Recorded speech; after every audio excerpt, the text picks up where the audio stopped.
ഞാൻ പറഞ്ഞു മെസ്സേജ് എടുത്തു. അപ്പോൾ എന്ത് മെസ്സേജ് കിട്ടി? അപ്പോൾ ഞാൻ പറഞ്ഞു, വിളക്ക് കൊളുത്തി ആരും പറയുടെ അടിയിൽ വെക്കാറില്ല, അത് ദീപപീഠത്തിന്മേലാണ് വെക്കണമെന്ന് അമ്മ പറഞ്ഞെന്ന് പറഞ്ഞ്. ഇപ്പം വീണ്ടും അമ്മ അത് തന്നെയാണ് ഇവരിലൂടെ സന്ദേശം തരണത്. ഇത് ദീപപീഠത്തിൽ വെക്കാനുള്ളതാണ്. എല്ലാ മനുഷ്യരും അറിയണം, ദൈവത്തിൻ്റെ തിരുമനസ് നിറവേറണം. ഉടമ്പടി എടുക്കുന്നവരെല്ലാം തങ്ങളുടെ വിശ്വാസം ദീപപീഠത്തിൽ വെക്കണം, അല്ലാതെ താഴെ വെക്കുകയോ മൂടി വെക്കുകയോ ചെയ്യരുത്. വിശ്വാസം ഏറ്റുപറയാനും പ്രത്യക്ഷീകരണം ഏറ്റുപറയാനും അതിലൂടെ ദൈവത്തിൻ്റെ പദ്ധതി ലോകത്തിന് കൈമാറാൻ വേണ്ടിയുള്ള ദൈവിക സ്വർഗീയ നടപടിയായിട്ടാണ് അമ്മ നമുക്ക് ഉടമ്പടി തന്നത്. പരിശുദ്ധ അമ്മ പ്രത്യക്ഷപ്പെട്ട ഈ ആലയത്തിൽ വന്ന് സാക്ഷ്യം പറയാൻ ഞങ്ങളെ അനുഗ്രഹിച്ച പരിശുദ്ധ അമ്മയ്ക്കും തിരുക്കുമാരനും 1000 നന്ദി. എൻ്റെ പേര് ദിവ്യ സന്തോഷ്, ഇതെൻ്റെ മകൻ സാവിയോ സന്തോഷ്. ഞങ്ങൾ വരുന്നത് ഇടുക്കി ജില്ലയിലെ സെല്ലിയാമ്പാറ സെൻറ്റ് മേരീസ് ദേവാലയത്തിൽ നിന്നാണ്. ഞാൻ ഉടമ്പടി എടുത്തത് 2024 സെപ്റ്റംബർ 21 തീയതിയാണ്. യൂട്യൂബ് വഴി സാക്ഷ്യം കണ്ടതിനെ തുടർന്നാണ് ഞാനിവിടെ വന്ന് ഉടമ്പടി എടുത്തത്. എൻ്റെ മോന് ലഭിച്ച അത്ഭുതകരമായ രോഗസൗഖ്യത്തെക്കുറിച്ച് സാക്ഷ്യം പറയാനാണ് മെയിനായിട്ട് ഞങ്ങളിവിടെ നിൽക്കുന്നത്.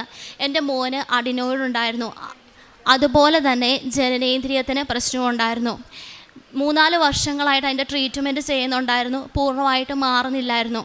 ജനനേന്ദ്രിയത്തിന് വേദന വരുമ്പോൾ അവന് തലകറക്കം ഉണ്ടാകുമായിരുന്നു, മൂക്കിന് ഇടയ്ക്ക് ശ്വാസം കിട്ടാതെ വരുമായിരുന്നു, പൂർണ്ണമായിട്ടും ശ്വാസം എടുക്കാൻ പറ്റിയിരുന്നില്ല. കഴിഞ്ഞ മാസം ജനുവരി 9 തീയതി ഞാൻ ഇവിടെ പുതുക്കാൻ വരുന്നതിന് മുമ്പായി ഇത് രണ്ടും ശക്തമായിട്ട് ഇവന് കൂടി. അപ്പം ഞാൻ അന്ന് വരുമ്പോൾ ഇവനെയും കൂടി കൊണ്ടുവരണമെന്ന് എനിക്ക് തോന്നി.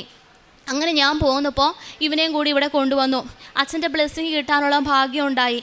അത് കഴിഞ്ഞ് അച്ഛൻ തൈലം തൊട്ട് പ്രാർത്ഥിക്കാൻ വേണ്ടി തന്നു. അത് ബാത്റൂമിൽ പോയി ജനനേന്ദ്രിയത്തിൽ ഇവൻ്റെ ജനനേന്ദ്രിയത്തിൽ കുരിശ് വരച്ച് പ്രാർത്ഥിച്ചു.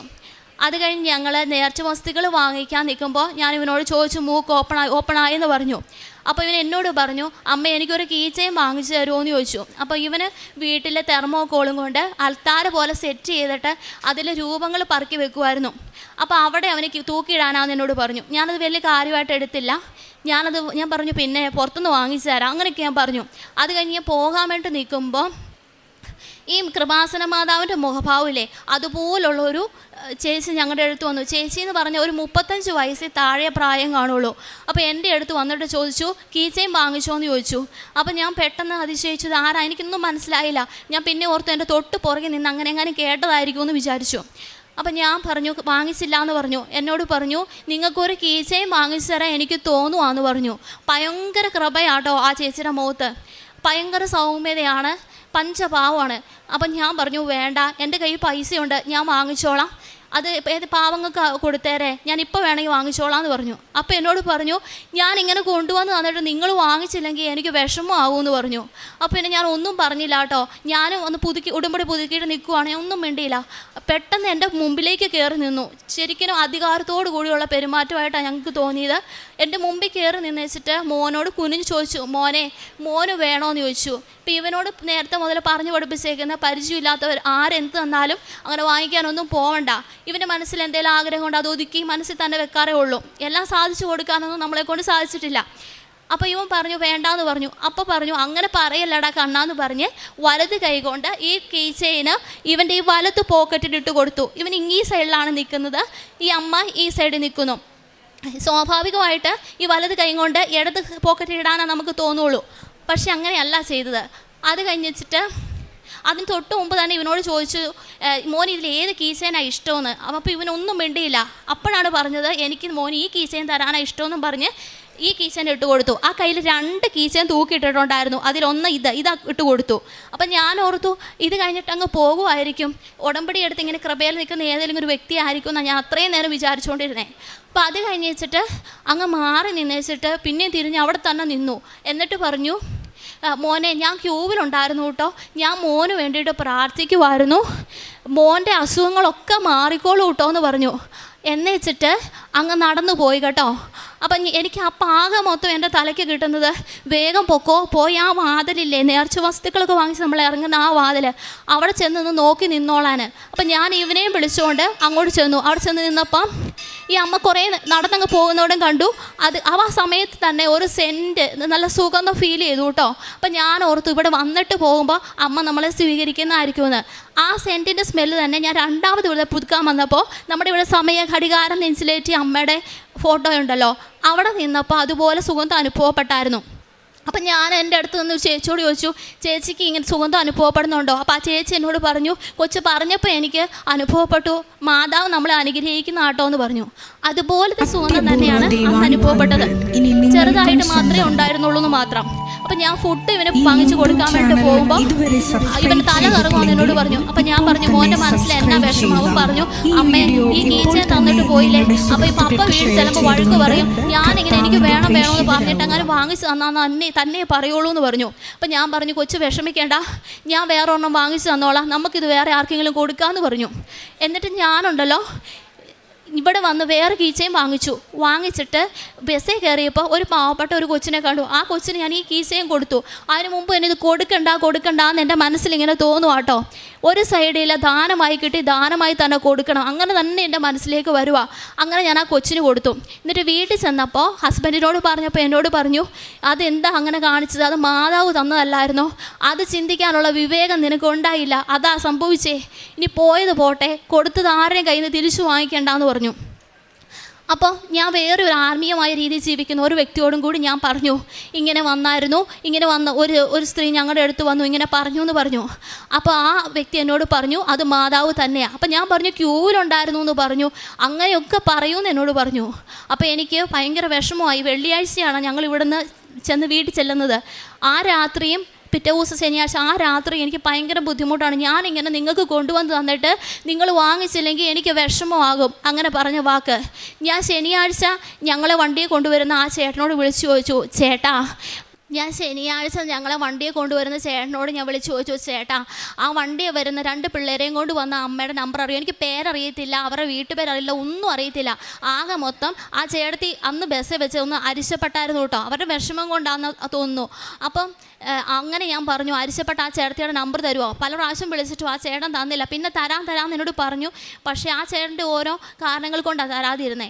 അപ്പോൾ അത് കഴിഞ്ഞ് വെച്ചിട്ട് ഞാൻ ചേട്ടനോട് പറഞ്ഞില്ല, ഹസ്ബൻഡിനോട് പറയാതെ ഞാൻ പോകുന്നത്. പറഞ്ഞു കഴിഞ്ഞാൽ എന്നെ വഴക്ക് പറയും. അപ്പം ഞായറാഴ്ച ഞാൻ ഉടമ്പടി പത്രം കൊടുക്കാൻ പോയി തീരാറാകുന്ന സമയത്ത് ആ ചേട്ടൻ എനിക്ക് വിളിച്ച് ഫോൺ നമ്പർ തന്നു. അപ്പോൾ സന്തോഷമായി. ഇനി എനിക്ക് വിളിച്ചാൽ കിട്ടുമല്ലോ. പിന്നെ ഞാൻ എത്ര പ്രാവശ്യം വിളിച്ചെന്ന് എനിക്ക് തന്നെ അറിയത്തില്ല. പല പ്രാവശ്യം ഞാൻ വിളിച്ചിട്ട് അവർ ഫോൺ എടുക്കുന്നില്ല. പിന്നെ എനിക്ക് ആകെ മൊത്തം വിഷമമായി. ഞാൻ അപ്പം തന്നെ മാതാവിനോട് മാപ്പ് പറഞ്ഞ് ഞാൻ പ്രാർത്ഥിച്ചു കേട്ടോ. ഇത് കർത്താവിൻ്റെ അമ്മ തന്നതാണ്, എനിക്ക് ഞങ്ങൾക്ക് അത് തിരിച്ചു തരണം. എനിക്ക് അറിവില്ലായ്മ കൊണ്ട് ഞാൻ അങ്ങനെ ചെയ്തു പോയതാണ്. അത് ഞങ്ങൾക്ക് മാതാവ് തന്നതാണെങ്കിൽ തിരിച്ചു തന്നാൽ മതി, ഇല്ലെങ്കിൽ തിരിച്ചു തരണ്ട. എന്നിട്ട് ആ ചേട്ടൻ പറഞ്ഞ സ്ഥലപ്പേര് ആ ചേട്ടൻ എന്നോട് പറഞ്ഞിരുന്നു. ആ സ്ഥലത്ത് ഞാൻ ഇറങ്ങിയിട്ട്, ആ സ്ഥലത്തോടടുത്ത് ഞാൻ ഇറങ്ങിയിട്ട് അവിടെ ഞാൻ പത്രം കുറച്ച് കൊടുത്തിട്ട് ഞാൻ അവരോട് ചോദിച്ചു, മോളി എന്നാ ചേച്ചിയുടെ പേര്, അവരുടെ വീട് അറിയുമോ? ആ ചേട്ടൻ അവിടെ ഉള്ളവർക്ക് അറിയത്തില്ല എന്ന് പറഞ്ഞു. അത് കഴിഞ്ഞ് വെച്ചിട്ട് ഞാൻ പോയി ആ ചേട്ടൻ പറഞ്ഞ പോലെ തന്നെ റോഡിൻ്റെ മുകളിൽ വണ്ടി നിർത്തിയിട്ട് ഉടമ്പടി ലോക്കറ്റ് കൈ പിടിച്ചിട്ട് ഞാൻ മാതാവിനോട് പ്രാർത്ഥിച്ചു, മാതാവ് എങ്ങനെയാലും എനിക്ക് കാണിച്ചു തരണം, നേരം പോകുന്നേക്കെപ്പോഴെങ്കിലും ഇനി ഇതുകൊണ്ട് എനിക്ക് പോകണം, ഇല്ല എൻ്റെ ജീവിതകാലം മൊത്തം ഞാൻ കരഞ്ഞ് തീർക്കേണ്ടതായിട്ട് വരും. അത് കഴിഞ്ഞിട്ട് ഞാൻ ഈ ഉടമ്പടി ലോക്കറ്റും പിടിച്ച് ആ വഴി കൂടെ താഴേക്ക് നടന്ന് ചെന്നപ്പോൾ ഒരു വലിയൊരു വീട് കണ്ടു. അതല്ലാന്ന് എൻ്റെ മനസ്സിൽ തന്നെ പറഞ്ഞു കേട്ടോ. അത് കഴിഞ്ഞ് തൊട്ട് താഴെ ചെന്ന് കഴിഞ്ഞപ്പോൾ ഒരു കൊച്ചു വീട് കണ്ടു. അപ്പോൾ ഇതായിരിക്കും എന്ന് എനിക്ക് തോന്നി. അവിടെ ചെന്നതേ ആ ഒരു രണ്ട് പിള്ളേരുണ്ടായിരുന്നു. അതിലൊരു കൊച്ചു മുറ്റത്തിരിപ്പുണ്ടായിരുന്നു. അപ്പം തന്നെ ഞാൻ കീസയും കൊടുത്ത് ആ കൊച്ചിനെ വിളിച്ചു. ആ സമയത്ത് ഞാൻ മുറ്റത്തേക്ക് കയറുമ്പോൾ എനിക്ക് ഭയങ്കര ഒരു അനുഭവം ഉണ്ടാവുക കേട്ടോ. ശരിക്കും ശരീരം കുളിര് കൂറുന്ന പോലത്തെ ഒരു അനുഭവം. അപ്പോൾ എനിക്ക് മനസ്സിലായി, മാതാവ് തന്നത് തന്നെയാണ്, ഞാൻ കാണിച്ചതായിരുന്നു പൊട്ടത്തരമെന്ന്. അപ്പം ഞാൻ കൊച്ചിനോട് ചോദിച്ചു, മോനെ ചേച്ചി തന്ന കീച്ചയും മോൻ്റെ കയ്യിലുണ്ടോ? അപ്പോൾ ആ കൊച്ചു എന്നോട് പറഞ്ഞു ഉണ്ടെന്നും പറഞ്ഞ് എനിക്ക് എടുത്തു തന്നു. ഞാനത് വേഗം പോക്കറ്റിലിട്ടിട്ട് 80 രൂപ ഞാൻ ആ കൊച്ചിന് കൊടുത്തു. ഞാൻ പറഞ്ഞു, മോൻ്റെ മനസ്സ് വേദനിക്കരുത്, ചേച്ചി അറിയാതെ മോന് തന്നു പോയത്, ഇത് വേറൊരാളുടെയാണ്, മോൻ ഇതുപോലൊരെണ്ണം അടുത്ത പ്രാവശ്യം പോകുമ്പോൾ വാങ്ങിച്ചോ എന്ന് പറഞ്ഞു. അങ്ങനെ ഞാനത് കൊണ്ടുവന്ന് എൻ്റെ മോന്, മാതാവ് കണ്ണാന്ന് വിളിച്ച മോന്, അവൻ്റെ കയ്യിൽ ഞാനത് ഏൽപ്പിച്ചു. പിറ്റേ ദിവസം മുതൽ ഞങ്ങളുടെ വീട്ടിൽ ശരിക്കും രോഗങ്ങൾ കടുത്തു കേട്ടോ. ചേട്ടനാ മാതാവാന്ന് പറഞ്ഞ് ആദ്യമേ മാതാവ് തന്നതാന്ന് പറഞ്ഞത്. ചേട്ടൻ്റെ കണ്ണിൽ കരട് വീണിട്ട് ഇൻഫെക്ഷനായി മരുന്ന് വാങ്ങിച്ചിട്ട് കുറഞ്ഞില്ല. ആ ഒപ്പം തന്നെ ഇവന് ജനനേന്ദ്രിയത്തിന് വേദന കൂടി. അങ്ങനെ പക്ഷേ ഇത് നല്ലതിന് വേണ്ടിയിട്ടായിരുന്നു. ഇവൻ്റെ ജനനേന്ദ്രിയത്തിൻ്റെ തൊലി ബാക്കിലേക്ക് പൊട്ടി പൊട്ടി പൊട്ടി മാറി. അത് ബാക്കിലേക്ക് മാറാത്തതുകൊണ്ടാണ് വേദന എടുത്തുകൊണ്ടിരുന്നത്, തല കറങ്ങിക്കൊണ്ടിരുന്നത്. അത് ചെറിയൊരു ഭാഗം മാത്രം വിടാൻ ബാക്കിയായിട്ട് നിന്നു. അതിന് ചെറിയൊരു ട്രീറ്റ്മെൻറ്റേ വേണ്ടി വന്നുള്ളൂ. മാതാവിൻ്റെ ഇടപെടൽ കൊണ്ട് മാത്രം സൗഖ്യപ്പെട്ടതാണ്. ദൈവം ഞങ്ങൾക്ക് സാധിച്ചു തന്നതാണ്. അല്ലെങ്കിൽ ഇത് 2 ഓപ്പറേഷൻ ചെയ്യണമെന്ന് പറഞ്ഞതാണ്. മാതാവിന് ഈശോയ്ക്കും നന്ദി. അടുത്തതായിട്ട് പറയാനുള്ളത്, എനിക്കൊരു വിഷമം കയറുന്ന പോലത്തെ ഒരു പീഡ ഉണ്ടായിരുന്നു. അപ്പോൾ ഈ വിഷമം കയറുന്ന പോലത്തെ പീഡ വരുമ്പോൾ പൈശാചികമായിട്ടുള്ളൊരു പീഡ തന്നെയാണ്. ആ സമയത്ത് എനിക്കത് പറയണമെങ്കിൽ ഒരു മനുഷ്യൻ എന്നെ കുത്തിക്കൊന്നാൽ അതിലും പുണ്യം കിട്ടും. അതുപോലെ ശക്തമാണ്. ഒന്നും ചെയ്യാൻ പറ്റാത്ത ഒരവസ്ഥ. ഞാൻ പല പ്രാർത്ഥനകളും പ്രാർത്ഥിച്ചു നോക്കി, മാറുന്നില്ലായിരുന്നു. ഞാനിവിടെ വന്ന് ഉടമ്പടി എടുത്തതിൻ്റെ ഫലമായിട്ട് മാതാവ് വഴി ഈശോ എനിക്ക് മാറ്റി തന്നു. മാതാവ് അതിനു മുമ്പ് തന്നെ എന്നോട് പറഞ്ഞു, സേവ എന്നൊരു വാക്ക് എന്നോട് പറഞ്ഞു തരുമായിരുന്നു. പക്ഷേ അതിനെക്കുറിച്ചൊന്നും വലിയ കാര്യമായിട്ടൊന്നും എനിക്കറിയത്തില്ല. പക്ഷെ ദൈവത്തിന് അസാധ്യമായിട്ട് യാതൊന്നുമില്ല. എൻ്റെ സ്വർഗസ്നായ പിതാവിന് അസാധ്യമായിട്ട് എന്തെങ്കിലും ഉണ്ടോ? എൻ്റെ ദൈവം എനിക്ക് സാധിച്ചു തന്നതാണ്. ഈ മാതാവ് ഞങ്ങൾക്ക് ഇവിടെ വന്ന് ഞങ്ങളോട് സംസാരിച്ചു എന്ന് പറയാൻ കാരണം ഒരു കാര്യമോടെ പറയാം. ഞങ്ങളോട് പറഞ്ഞത് ക്യൂവിലുണ്ടായിരുന്നു എന്ന് പറഞ്ഞു. ആ വന്ന അമ്മയുടെ കയ്യിലുണ്ടല്ലോ, ഈ കയ്യിൽ ഒരു പൊതി മാത്രമേ ഉള്ളൂ. പേഴ്സില്ല, ബാഗില്ല, ഒന്നുമില്ല. ഈ കയ്യിൽ 2 കീ ചെയിൻ മാത്രം. ഈ കയ്യിൽ ഇവിടെ നമ്മൾ നേർച്ച വസ്തുക്കൾ വാങ്ങിക്കുമ്പോൾ കിട്ടുന്ന ഒരു പാക്കറ്റ്. അതും കൊണ്ട് എങ്ങനെ അച്ഛനെ കാണുന്നേ? ഉടമ്പടി എടുക്കുന്ന പത്രം വേണം. അതുകൂടാതെ അച്ഛനെ കാണാനുള്ള ഡീറ്റെയിൽസ് വേണം. ഇതൊന്നും ആ അമ്മയുടെ കയ്യിലുണ്ടായിരുന്നില്ല. അപ്പോൾ ക്യൂവിലുണ്ടായിരുന്നു എന്ന് പറഞ്ഞപ്പോൾ തന്നെ അറിയാലോ, അത് അമ്മ നുണ പറഞ്ഞിട്ടുമില്ല. അമ്മേനെ കാണാനുള്ള കാഴ്ച ഞങ്ങൾക്ക് ഉണ്ടായില്ല. അത് തന്നെയാണ് സത്യം. പിന്നെ അമ്മ നോക്കുന്ന നോട്ടം, എനിക്ക് ഈ കീസയും കൈ കിട്ടിക്കഴിഞ്ഞിട്ടാട്ടോ ഇത് 2ഉം ബോധ്യമാകുന്നത്. ഈ മാതാവിൻ്റെ കണ്ണൊന്ന് ശ്രദ്ധിച്ചേ, അങ്ങനെ എൻ്റെ മനസ്സിൽ തോന്നി. ഈ അമ്മ എങ്ങനെ നോക്കുമോ അതുപോലെ തന്നെയാണ്. വ്യത്യാസം എന്ന് പറയുന്ന ഇത്രയും കവിളുണ്ടായിരുന്നില്ല. അത് മാത്രം എനിക്ക് വ്യത്യാസമായിട്ട് തോന്നിയുള്ളൂ. പിന്നെ ഹൈറ്റൊക്കെ എൻ്റെ അത്ര ഹൈറ്റേ ഉള്ളൂ. നോർമൽ ഗ്രാമറാണ് തോന്നിയത്. പിന്നെ എൻ്റെ കാഴ്ചപ്പാട് ഞാൻ മാതാവിനെ ചിന്തിച്ച് വെച്ചിട്ട് നല്ല ഹൈറ്റുള്ള അമ്മ, അതിസുന്ദരിയായ അമ്മ, അങ്ങനെയൊക്കെ. അതുകൊണ്ട് എനിക്ക് പെട്ടെന്ന് മനസ്സിലാക്കാതെ പോയതെന്നാണ് എനിക്ക് തോന്നുന്നത്. പിന്നെ ഞാൻ ഈ ഫോട്ടോ വരയ്ക്കാനിടയായത്, എനിക്ക് കൃപാസനം മാതാവിൻ്റെ ഫോട്ടോ വരയ്ക്കണമെന്ന് ആഗ്രഹം ഉണ്ടായിരുന്നു. നേരത്തെ മുതൽ ചിത്രമൊക്കെ വരയ്ക്കുമായിരുന്നു. അപ്പോൾ ഞാൻ വരച്ചു വന്നപ്പോൾ സമയഘടികാരം വെച്ച അമ്മേനെ വരയ്ക്കണമെന്ന് തന്നെ എനിക്ക് തോന്നി. അങ്ങനെ ഞാനാണ് ഈ അമ്മേനെ ഫോട്ടോ വരച്ചു. വീട്ടിനുള്ളിൽ തൂക്കാൻ വേണ്ടിയിട്ടാണ് വരച്ചു വെച്ചത്. പക്ഷേ ഇത് വരച്ച് കഴിഞ്ഞപ്പോൾ ഞാൻ ബൈബിൾ എടുത്ത് വായിച്ചു നോക്കിയപ്പോൾ എനിക്ക് കിട്ടിയ വചനം, മലമുകളിൽ പണിതുയർത്തിയ പട്ടണം മറച്ചു വയ്ക്കുക സാധ്യമല്ല. വിളക്ക് കൊളുത്തി ആരും പറയുടെ കീഴിൽ വയ്ക്കാറില്ല, പീഠത്തിന്മേലാണ് വയ്ക്കുന്നത്. അപ്പോൾ അത് ഭവനത്തിലുള്ള എല്ലാവർക്കും പ്രകാശം നൽകുന്നു. ആ വചനം വിശ്വസിച്ചാണ് ഞാൻ ഈ ചിത്രം ഇവിടെ കൊണ്ടുവന്നിരിക്കുന്നത്, എല്ലാവരെയും കാണിക്കാൻ വേണ്ടിയിട്ട്. എൻ്റെ പ്രിയപ്പെട്ടവരെ, ഇപ്പോൾ ഒരു സാക്ഷി നമ്മൾ കേട്ടു. ഞാൻ ഒറ്റയ്ക്കിരുന്ന് കൈയടിച്ച കാര്യം എന്താണെന്ന് വെച്ച് കഴിഞ്ഞാൽ, ഞാൻ വാടിപ്പെട്ടിയിൽ 2011 മാതാവിനെ കാണാൻ വേണ്ടി ചെല്ലുമ്പോൾ ഞാൻ ഫെയിൻ്റായി പോയെന്ന് നിങ്ങളോട് പറഞ്ഞിട്ടുണ്ട്. എനിക്കകത്ത് കയറാൻ കഴിഞ്ഞില്ല. എന്നോട് അമ്മ അന്ന് മനസ്സിൽ തോന്നിച്ച ആദി, നിൻ്റെ മുമ്പിൽ ഇതിനേക്കാൾ വ്യക്തമായിട്ടാണ്, വാടിപ്പെട്ടിയേക്കാൾ വ്യക്തമായിട്ടാണ് ഞാൻ പ്രത്യക്ഷപ്പെട്ടത്. എന്നിട്ട് നീ ഈ 2004 തൊട്ട് 2011 വരെ ഈ വിഷയത്തിലൊന്നും ചെയ്തില്ല. അപ്പോൾ എൻ്റെ മനസ്സിൽ ഞാൻ അമ്മയോട് പറഞ്ഞു, എനിക്ക് പേടിയായിട്ടാണ്. ഇങ്ങനെ മാതാവ് പ്രത്യക്ഷപ്പെട്ടെന്നൊക്കെ പറഞ്ഞാൽ ആൾക്കാരെ പറ്റിച്ച് ധ്യാനകേന്ദ്രത്തിൽ ആളെ കൂട്ടാൻ വേണ്ടിയാണെന്ന് സഭ വിചാരിക്കും. പിന്നെ സഭയിൽ നിന്ന് സസ്പെൻഷനൊക്കെ ഉണ്ടാകും. അതുകൊണ്ട് ഞാൻ പറയാതിരുന്നതാണെന്ന് അമ്മയോട് പറഞ്ഞു. സ്വരത്തിൽ പറഞ്ഞില്ല, മനസ്സിൽ പറഞ്ഞു. പക്ഷേ എന്നാലും എനിക്കകത്ത് കയറാൻ കഴിഞ്ഞില്ല. അടുത്ത് കയറാൻ കഴിയാതെ ഞാൻ തിരിച്ചു പോരേണ്ടി വന്നെനിക്ക്.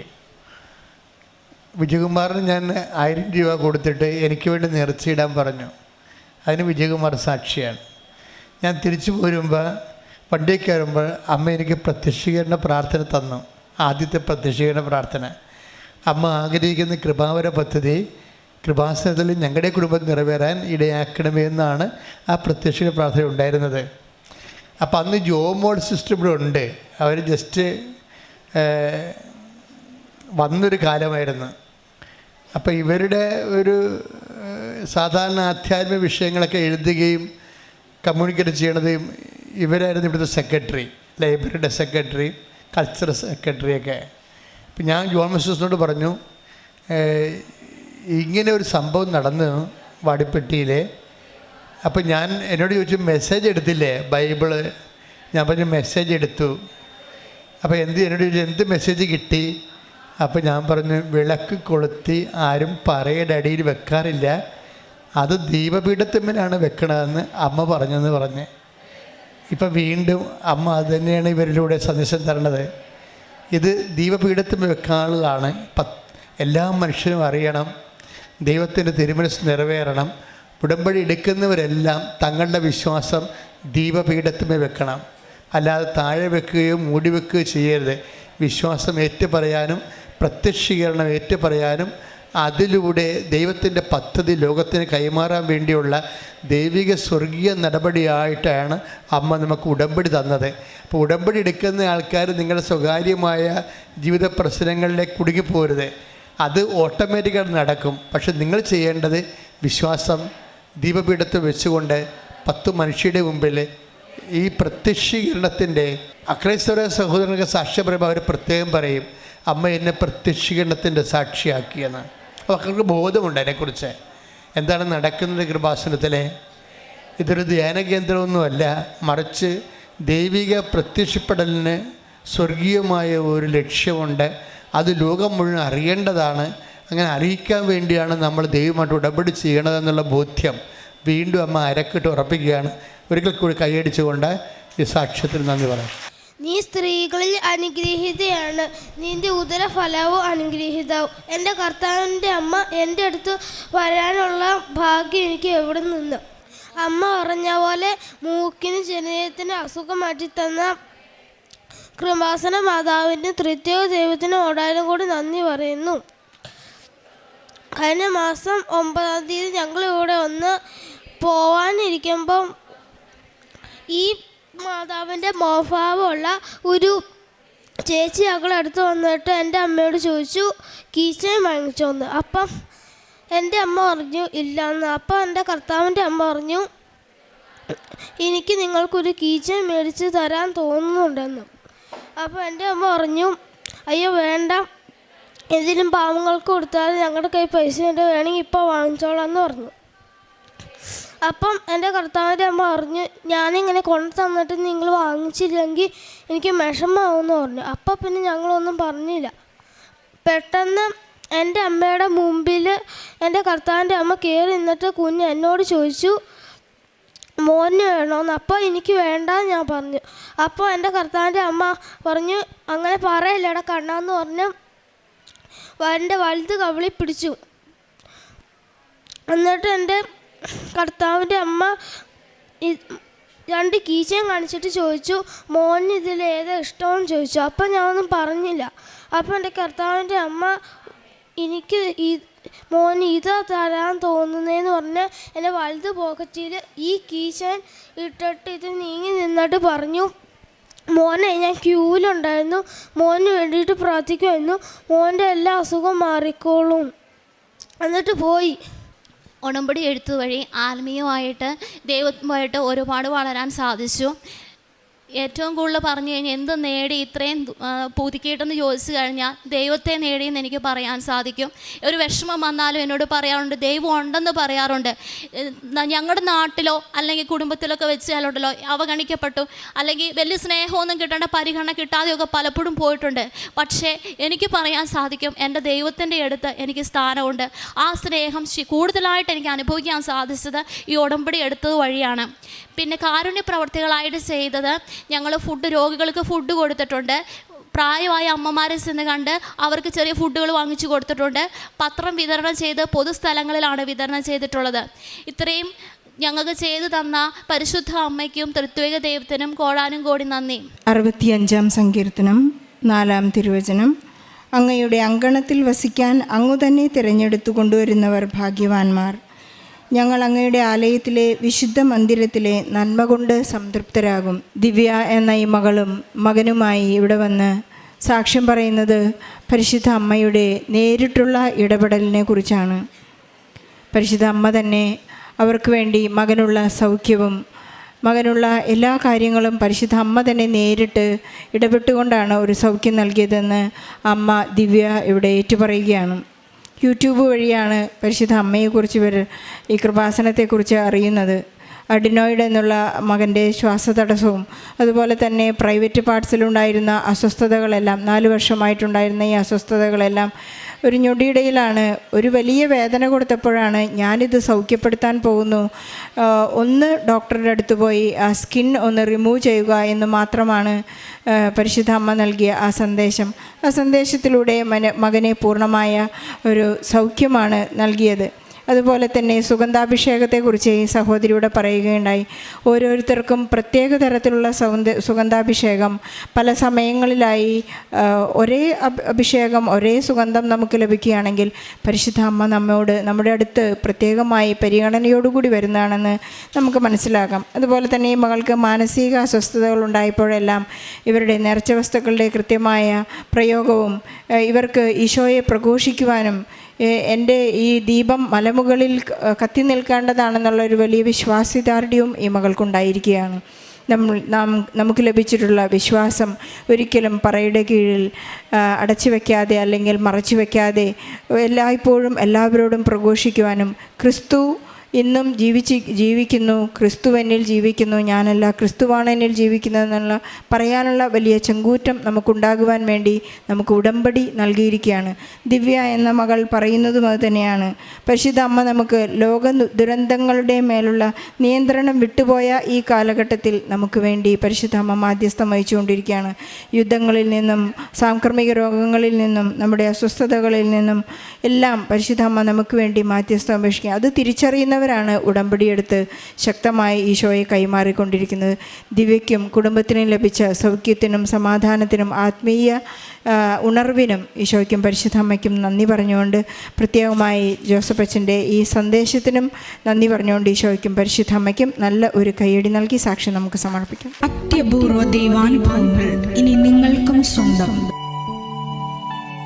ഈ യൂട്യൂബ് ചാനൽ ഇതുവരെ സബ്സ്ക്രൈബ് ചെയ്തിട്ടില്ലെങ്കിൽ ഇപ്പോൾ തന്നെ സബ്സ്ക്രൈബ് ചെയ്യുക.